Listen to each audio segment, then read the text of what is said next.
इस प्रकृति में एक जीव के बाद उस जीव की पीढ़ी को आगे बढ़ाने के लिए जो तंत्र काम करता है वह तंत्र जनन तंत्र कहलाता है।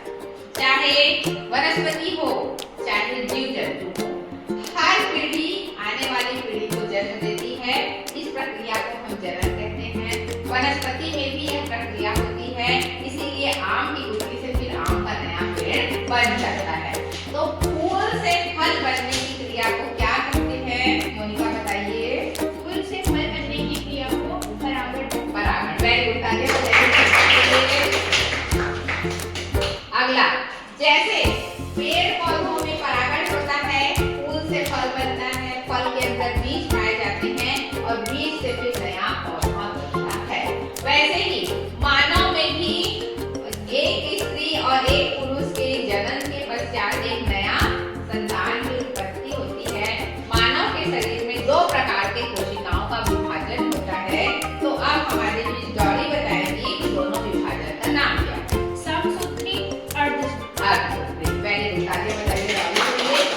जो समसूत्री विभाजन है मानव के पूरे शरीर के विकास के लिए काम करता है, और जहाँ संतान उत्पत्ति की बात आती है वहाँ अर्धसूत्री विभाजन होता है, क्योंकि मानव के शरीर में केवल 46 क्रोमोसोम होते हैं और वो 46 क्रोमोसोम जो होते हैं सारे विकास में काम आते हैं, परंतु जब संतान की बात आती है तो वह क्रोमोसोम की संख्या आधी हो जाती है, अर्थात 23 हो जाती है, जिससे नए बच्चे में फिर से 46 क्रोमोसोम आ जाते हैं।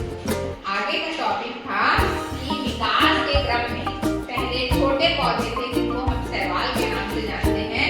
तो शैवाल का दूसरा नाम क्या है, आप बताइए। शैवाल का दूसरा नाम, एक मिनट, प्रकाश संश्लेषण में कौन सी गैस ली जाती है, मोनी बताएगी। Carbon dioxide. और कौन सी गैस रिलीज होती है, ऑक्सीजन। और उस ऑक्सीजन को हम श्वसन के रूप में काम में लाते हैं। इसके पश्चात अभी बताएंगी कि जो मानव के शरीर में अंतःस्रावी ग्रंथि जो सबसे बड़ी होती है, अंतःस्रावी ग्रंथि, उसका क्या नाम है।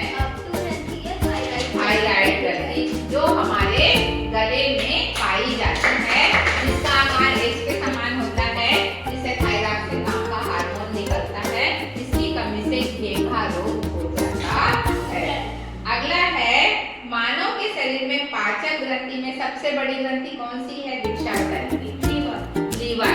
इसका आकार 2.5 किलो तक का होता है। यह पाचक जूस का सिक्रेशन करती है।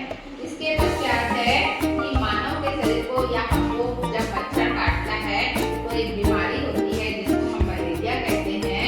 तो मलेरिया के है ना, मलेरिया के वायरस को प्लाज्मोडियम कहा जाता है। अब एक ऐसी ग्रंथि का नाम बताएंगी ज्योति, जो पूरे शरीर को कंट्रोल करती है।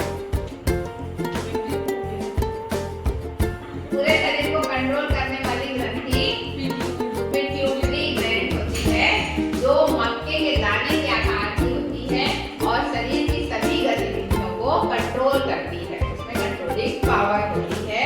इसके बाद है हमारा हृदय, पसलियों के बीच सुरक्षित होता है। एक मानव के शरीर में नाड़ी बताएंगे कि कितनी पसलियां पाई जाती हैं, 12 जोड़ी। इसको मैंने आपको ट्रिक बताई है, 1 दर्जन केला से आपको इसको याद रखना है।